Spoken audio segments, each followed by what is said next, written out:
AirTag ve Galaxy SmartTag, Apple ve Samsung dünyasının sadece kendi ekosistemlerinde çalışan, sevdiklerimizin, değerli eşyalarımızın veya küçük dostlarımızın konum bilgilerini paylaşan yeni teknolojileri. Bu hafta her iki takip cihazını önce inceleyecek, sonra da birbirlerinden hangi noktalarda üstün geldiklerini konuşacağız.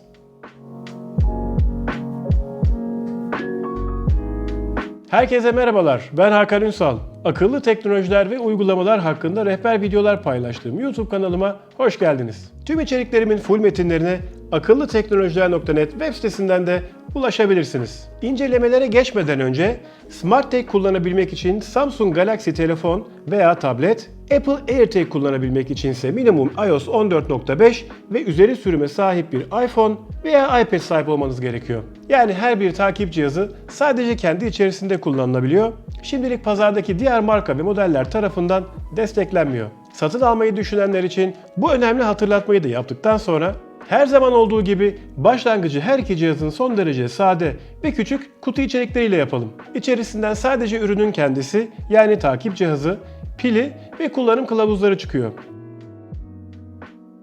Kutu içeriğine en azından çizilmeye karşı koruyacak minik bir kılıf veya bir iki tane de yapışkanlı etiket eklenseydi iyi olurdu. Ancak bahsettiğim tüm bu ekstraları özellikle AirTag için ayrıca satın almak zorundayız. Şimdi de her iki ürünü tasarım ve malzeme özellikleriyle değerlendirirsek, öncelikle her ikisinin de boyutları oldukça küçük. AirTag 11 gram ağırlığa ve 3.19 cm çapa sahipken SmartTag ise 13 gram ağırlığa ve 3.91 santimlik çapa sahip. SmartTag AirTag'e göre üzerinde anahtarlık deliğinin bulunmasından dolayı biraz daha büyük. Ama keşke aynı bağlantı opsiyonu AirTag'in üzerinde de olsaydı. AirTag arka tarafında Apple logosu yanında bir takım bilgiler içeren metal bir kapak kullanırken ön tarafında beyaz plastik malzemeden üretilmiş. Ve her iki tarafı da çizilmeye oldukça müsait yapıda. SmartTag'in ön ve arka tarafında ise plastik olmak üzere tek tip malzeme kullanılmış. Mat yapıda olması sebebiyle de çizilmelere karşı daha dayanıklı olduğunu söyleyebilirim. AirTag için sadece beyaz olmak üzere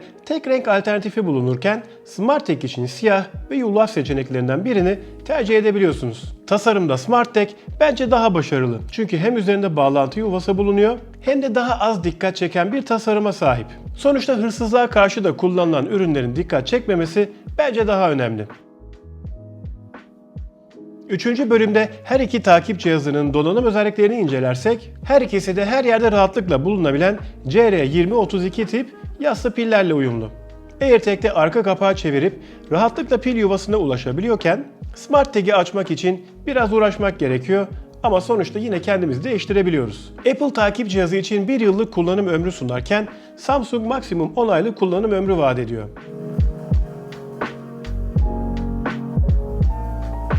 Bağlantı seçeneklerinde her ikisi de Bluetooth 5.0 teknolojisine sahip. SmartTag 120 metrelik menzile sahipken AirTag sitesinde bu mesafe belirtilmemiş. Ancak yaptığım denemelerde aşağı yukarı benzer özelliklere sahip olduklarını söyleyebilirim. Ultra geniş bant özelliği AirTag'lerde bulunduğundan tam konum bulma özelliği sadece Apple'ın takip cihazında bulunuyor. Ancak Samsung geliştirilmiş ikinci sürümü olan Plus versiyonuna bu özelliği de eklemiş. Henüz ülkemizde satılmayan ürün muhtemelen yakın zamanlarda raflardaki yerini alacaktır. Her iki takip cihazı da yerleşik hoparlörlere sahip, böylelikle belirtilen menzil içerisinde yer alıyorlarsa ses çalmalarını sağlayabiliyoruz. Hangisinin sesi daha fazla derseniz de birazdan dinleyeceğiniz gibi cevabım bariz bir şekilde SmartTag olur.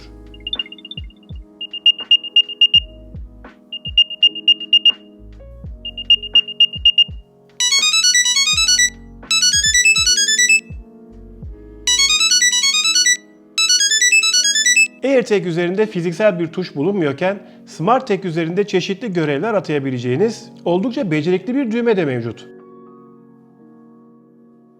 AirTag IP67 sertifikası ile 30 dakikaya kadar maksimum 1 metre derinlikte olması şartı ile suya, sıçramalara ve toza karşı dayanıklı. SmartTag ise su geçirmezlik tarafında herhangi bir sertifikaya sahip değil.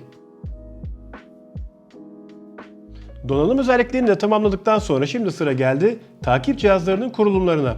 Öncelikle AirTag için en az 14.5 sürüme sahip iOS veya iPadOS yüklü cihazlardan birine, SmartTag için ise Android 8 veya daha üstü sürüme sahip Galaxy telefon veya tabletten birine sahip olmanız gerekiyor. AirTag'ler iPhone, iPad veya Mac gibi birçok farklı platformunda zaten içerisinde yüklü gelen Bul uygulamasını kullanıyor. AirTag'i telefonunuza yaklaştırdığınızda ekranda beliren yönergeleri takip ederek 1 dakika içerisinde kurulumu tamamlayabiliyorsunuz.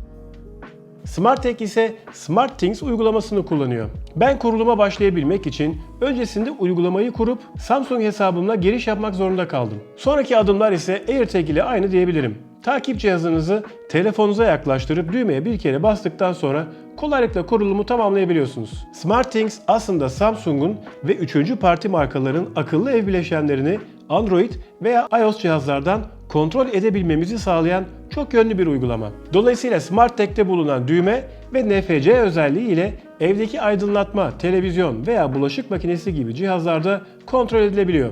Philips Hue ürünleri SmartThings ile uyumlu olmasına rağmen ülkemizde sertifikası bulunmadığı için maalesef kontrol edilemiyor. Veya akıllı ev ürünlerini kullandığım bir başka marka olan Xiaomi bu listede yer almıyor bile. Dolayısıyla SmartTag'in son derece faydalı bulduğum bu özelliğini maalesef deneyimleyemedim. Eğer aranızda kullanabilenler varsa yorumlarda düşüncelerini bizimle paylaşabilirse çok sevinirim. Şimdi de kurulumları yaparken kullandığımız uygulamaların bizlere neler sunduklarına bakalım. AirTag etrafta bulunan iPhone, iPad veya Mac gibi cihazlar üzerinden konum sinyalleri gönderirken SmartTag ise aynı işlemi içerisinde SmartThings yüklü Galaxy telefon veya tabletlerini kullanıyor. Farklı bölgelerde ve farklı zamanlarda yaptığım testlerin tamamında ilginç bir şekilde birbirinden oldukça farklı sonuçlar elde ettim. Sinyal gönderim sıklığında bazen AirTag öne çıkarken bazen de SmartTag'ler öne çıktı. Bu süreler AVM gibi kalabalık mekanlarda daha kısa sürelerde gerçekleşirken otobanda veya tenha alanlarda daha da uzun sürebiliyor. Oturduğunuz evlerde ise komşularınızın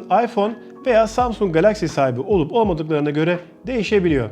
Dolayısıyla sonuçlar bulunduğunuz mekana ve insan yoğunluğuna göre değişecektir. Hem Apple hem de Samsung'un uygulamaları üzerinden takip cihazları menzil içerisinde ise ses çalmalarını sağlayabiliyorsunuz.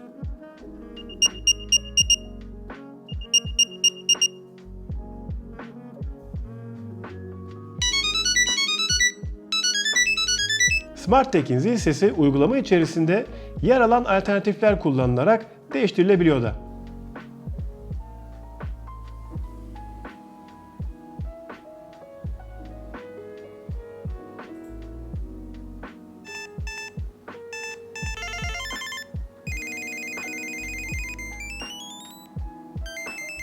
SmartTag'in bir başka avantajı da ters taraflı olarak yani üzerindeki düğmeye basıldığında telefondan da sesli bildirim alabilmesi.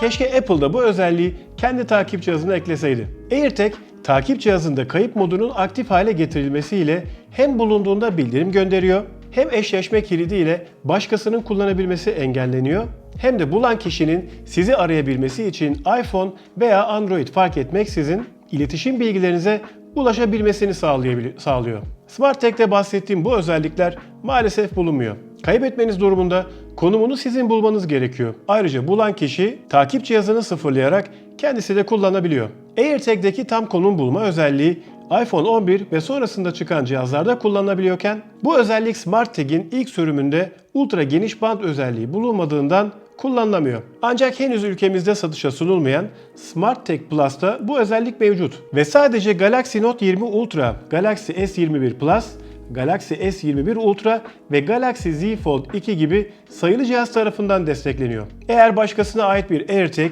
iyi niyetli olalım yanlışlıkla sizin eşyalarınızın arasına karışırsa bu durumda takip edilen kişi de eğer iPhone varsa izlendiğine dair bildirim alabiliyor. Apple sanırım ileride bu özelliğin Android telefonlarda da kullanılabilmesini sağlayacak. SmartTag'de ise şimdilik bilinmeyen etiketin aranması sadece manuel olarak yapılabiliyor. Evet, sonuç olarak AirTag veya SmartTag fark etmeksizin hayatımıza yeni giren bu takip cihazlarından bence her evde en azından birer tane bulunması lazım. Çünkü başta takip etmemiz gereken çocuklarımız, büyüklerimiz veya küçük dostlarımız için olabileceği gibi içerisinde birçok pahalı cihazın bulunduğu çantamızın, arabamızın veya diğer kıymetli eşyalarımızın kaybolmasını engelleyerek hayat kurtarabiliyorlar. Eğer takip cihazları hakkında merak ettiğiniz farklı konular varsa yorumlarda da belirtebilirsiniz. Kapatmadan önce bölümün sonuna kadar izleyenlere teşekkür ederken içeriklerimi ilgiyle takip ediyorsanız hem YouTube kanalıma hem de Instagram hesabıma abone olabilirseniz çok sevinirim. Haftaya farklı bir içerikte tekrar görüşmek dileğiyle kendinize çok iyi bakın. iPad veya Mac gibi birçok farklı telefonunuza yaklaştırdığınızda ekranda belirgen veya iOS cihazlardan kontrol edebilmeniz evdeki aydın. Dolayısıyla SmartTag'in son cihazları menzil içerisinde